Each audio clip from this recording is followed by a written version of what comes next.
My name is MacEwan. I'm originally from Cumbria in the north of England, and I've been teaching English for 3 years. I did CELTA in Krakow in Poland in 2015, and to tell you the truth, it was one of the hardest things I've ever done in my life. It was a really intensive course, but really useful and not at all what I expected. When I first started, I knew nothing about methodology, and by the end of it, I would say, a pretty competent teacher, so it definitely works. I decided to do it because my sister had already done it and become an English teacher through that, and I knew it was basically the gold standard for English teaching. So far I've only taught English in Russia. I've visited other countries as well. For example, Germany. I studied German at university and I didn't live there, but I visited the country a lot of times, went to a lot of different cities. Poland, as I said, I studied there, but I visited it for pleasure as well. And Prague I've visited a few times, Czech Republic, because my sister lives and works there.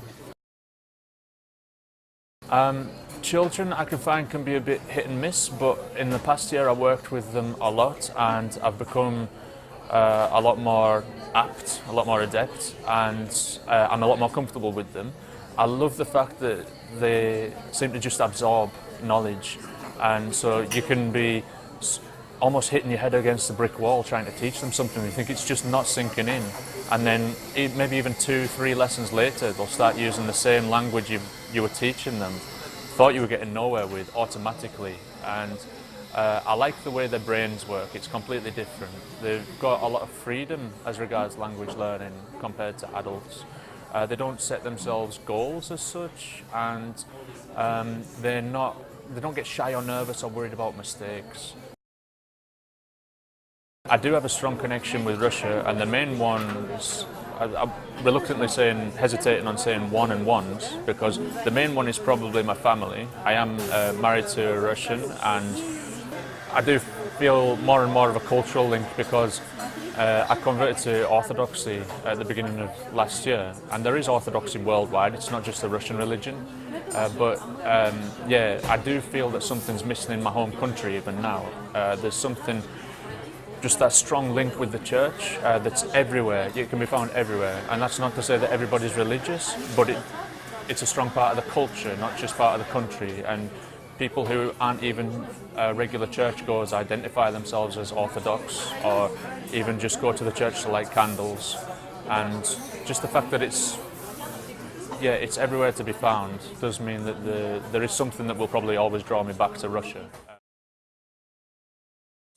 My favourite foods aren't very healthy, English foods. I like pies and I like chips, but I don't eat them all the time. You can tell I'm pretty skinny, so I do like vegetables though. I love salads, all types of salads, and you can get some really nice salads in Russia.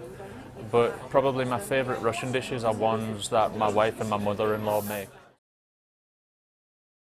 I would say it's the effect I've had on certain students, the positive effects, which I usually don't realise I have had until the end of the year, when the students actually tell me when I'm leaving, like how I've had a positive influence on their lives, or I've made them think about things in a different way, etc. And I don't do that consciously, but obviously during the lessons, especially with more advanced students, say like intermediate upwards, you tend to get to know them well and have some deeper discussions and talk about some important issues. And it's nice to think that my views or my way of living just sort of automatically has a positive influence on them. I'm not actually the most fun person in the world, to be honest. There are things that I like doing, but that I don't do very much. Like I like being on a skateboard, for example, something I used to do when I was a teenager a lot. I like playing music. I play sax and guitar. I'm not brilliant, but I used to have bands, and when we were on stage, those were some of the best times of my life. About Russian, it'd be hard to say what my level is. Basically, I'll start from the beginning. I did 1 year when I was at university, then stopped and changed my course to German. So there was a big gap where I didn't study Russian at all. And then when I came to Russia, I started studying it seriously again. I studied it basically non-stop for 2 years, and then passed the test of Russian as a foreign language level 2 exam. That was last February. So since then, I mean, that level's B2. And now I assume I've got level C1. I can basically talk to anyone about anything. I make some mistakes, but basically my grammar's automatic and I'm comfortable with my Russian. Я люблю преподавать.